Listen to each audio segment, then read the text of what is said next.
Hey, thank you so much. My name is Hanul Kim. I am from South Korea. And get this, English is my second language. And some of you might be wondering, okay, well, how can you establish a meaningful connection with the audience if you are speaking in a language that is not your own? Well, here's what I found out. It's not really about what you say. It's about how you make people feel. And feelings are universal. So today I'm going to share one tip that has helped me, that has really helped me engage with the audience consistently, even the toughest crowds of politicians, world leaders, professionals from all over the world.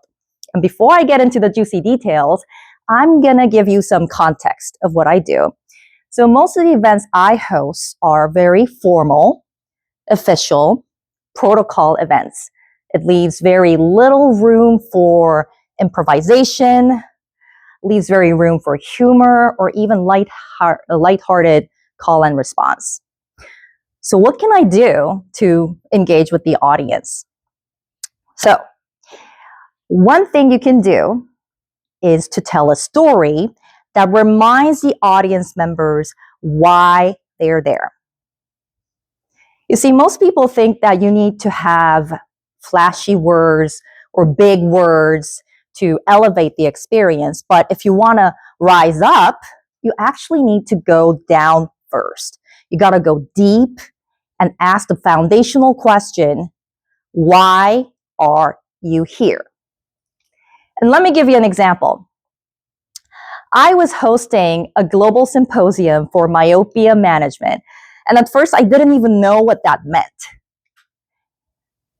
And then picture this. It's 3 p.m. on a Sunday, and these folks have flown in from all over the world. They're jet lagged, they're tired.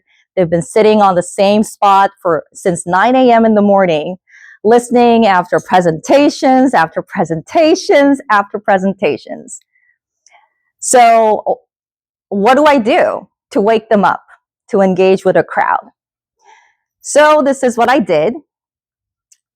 Right before the final session, during my opening, I shared a personal story of how I suffered from myopia myself since childhood. And I also shared about my 2 young daughters at home, how I worry that they might inherit my bad eyes. So what I did was I made the story personal, and it wasn't academic anymore. They were impacting real people like me, real families and children around the world who suffer from nearsightedness, myopia. And guess what? I could immediately sense the energy in the room shift. I could feel that people were leaning in, they were nodding their heads.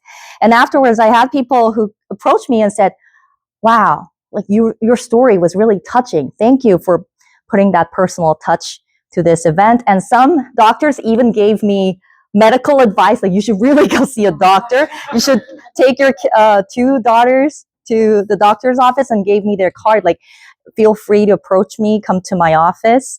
So you see, this is the power of a story. And it doesn't require, I'm not even like moving a lot, because most of my events, I can't really take up a lot of space. But you can still connect and engage with a crowd through telling a personal story that reminds them why they are there. So the audience can feel, they can pause. They can pause and reflect. And they feel proud. They're part of a bigger mission, that they are part of an historical moment that is making a difference in people's lives in this world. And that's how you command the crowd. Okay, and if you are, here's some magic. So I caught that moment on camera, and I uploaded on Instagram, and that video went viral. So if you're curious to know what that video looks like, everybody, you can bring your go to Instagram, follow Coach Hanul, Coach Hanul, Hanul. DM me with the word viral video, and I will send you the link to that exact video that I was talking about in my story. So you can check that out. Okay, all right. Moving forward.